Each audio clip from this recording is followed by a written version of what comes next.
Hi, doctor Vimal is here और हम बात कर रहे हैं magic of believing by Claude M Bristol. हम विश्वास की ताकत की बात कर रहे हैं जो मैजिक क्रिएट करती है। मैजिक यानी कि जादू। तो मैजिक जो है वो बिलीव के अंदर है। अगर आपको विश्वास है कि ये चीज़ हो सकती है तो वो जादू की तरीके से सच हो जाएगी, चाहे किसी के लिए वो इम्पॉसिबल हो। पर अगर आपका विश्वास है और उस विश्वास को कैसे बनाया जा सकता है उसको हम इस सीरीज के अंदर लगातार बात कर रहे हैं।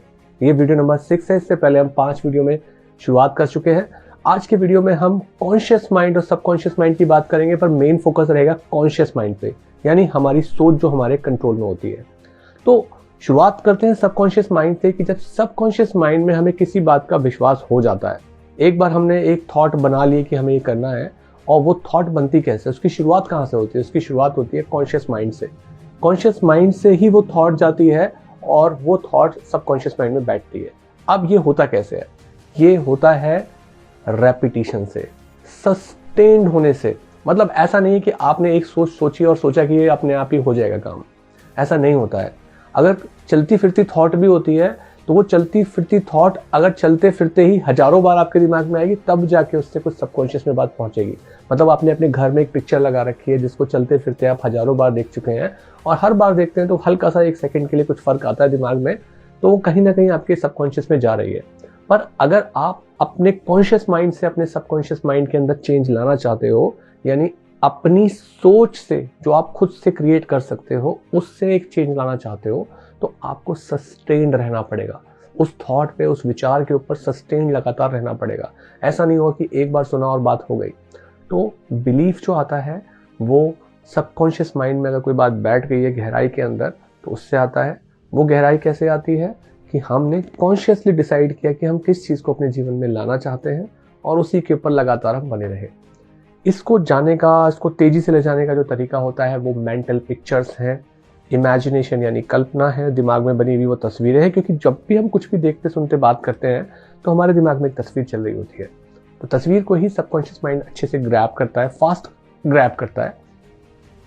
तो जो तस्वीर जितनी ज़्यादा क्लियर होगी कि हमें चाहिए क्या, हम करने क्या वाले हैं, हम क्या बनाने वाले हैं, और जितनी डिटेल के अंदर होगी, उतना ही सबकॉन्शियस माइंड के लिए आसानी होगी उसको अपने अंदर ग्रैब करना, अपने अंदर संभाल के रखना, ताकि उसको रिप्रोड्यूस कर सके असली ज़िंदगी में।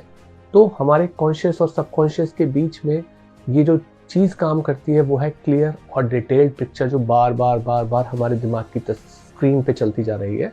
उसी के साथ ही ये चीज़ सच होती है। तो कई बार आपने देखा होगा कि आप किसी चीज़ को लगातार कॉन्शियसली सुलझाने की कोशिश कर रहे हो, किसी प्रॉब्लम पे लगातार काम कर रहे हो, उसको सुलझाने की कैसे करूं कैसे करूं कैसे करूं, और वो सॉल्व नहीं हो पा रही है। फिर आपने इतनी बार उसको सोचा, तो अब वो सबकॉन्शियस तक जा चुकी है। आप कॉन्शियस माइंड से उसे सुलझाने की कोशिश कर रहे हो, फिर आप थक हार के छोड़ देते हो। नेक्स्ट डे जब आप उठते हो, देखते हो कि आपके दिमाग में उस बात का सोल्यूशन होता है, क्योंकि आपने इतनी बार अपने दिमाग को वो प्रॉब्लम दी। अब उस दिमाग ने, सबकॉन्शियस माइंड ने उस प्रॉब्लम को सॉल्व कर दिया है।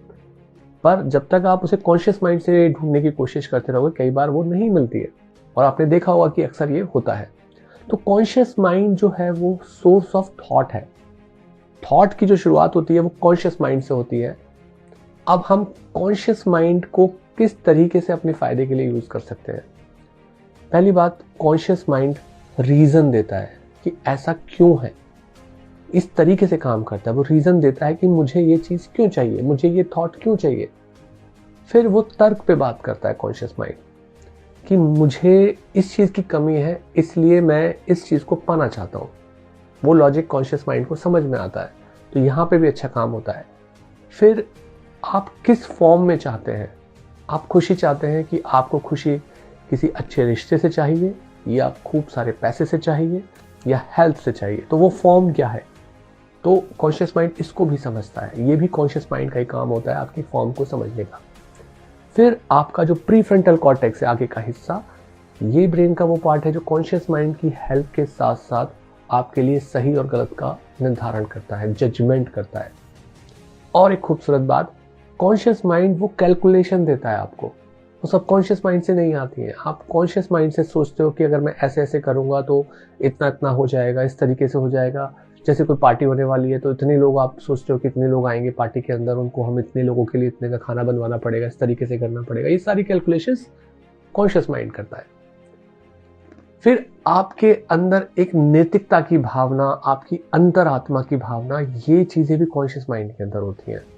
मतलब कि अगर आपके अंदर एक तरीके की भावना है कि आप अच्छे व्यक्ति हो, तो आप कुछ गलत काम नहीं कर सकते। आप सोच के भी आपका मोरल अलाउ नहीं करेगा। किसी और के लिए वो आसान हो सकता है, पर आपके कॉन्शियस माइंड के लिए वो नहीं होगा।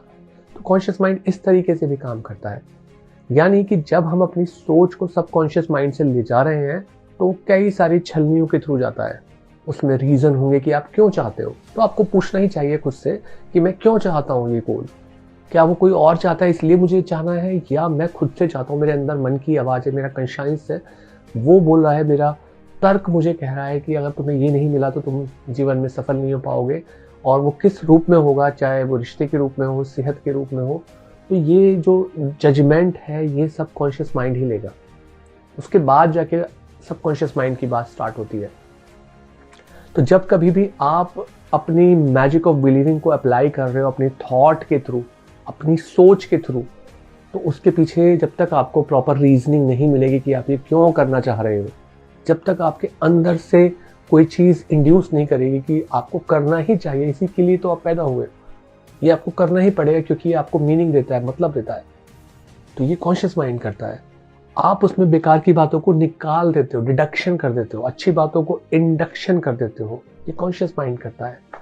आपका कॉन्शियस माइंड एनालिटिकल है, वो एक एक चीज को तर्क से करेगा। सब कॉन्शियस माइंड नहीं, सब कॉन्शियस माइंड भोला है, बेचारा है। एक बार उसके दिमाग में बात डाल दी, पहुंच गई, फिर वो उस पर काम करने लग जाता है। तो सारी की सारी कल्पना जो है, इमेजिनेशन जो है, जिसका सिंथेटिक फॉर्म जो है, वो आपके कॉन्शियस माइंड से होता है।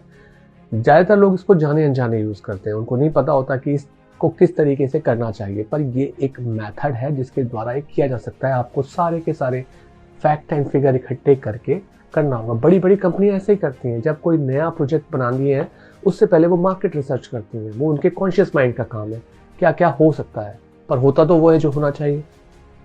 तो इसीलिए शुरुआत वहीं से होती है। तो ये था video number 6, the magic of believing by Claude M Bristol.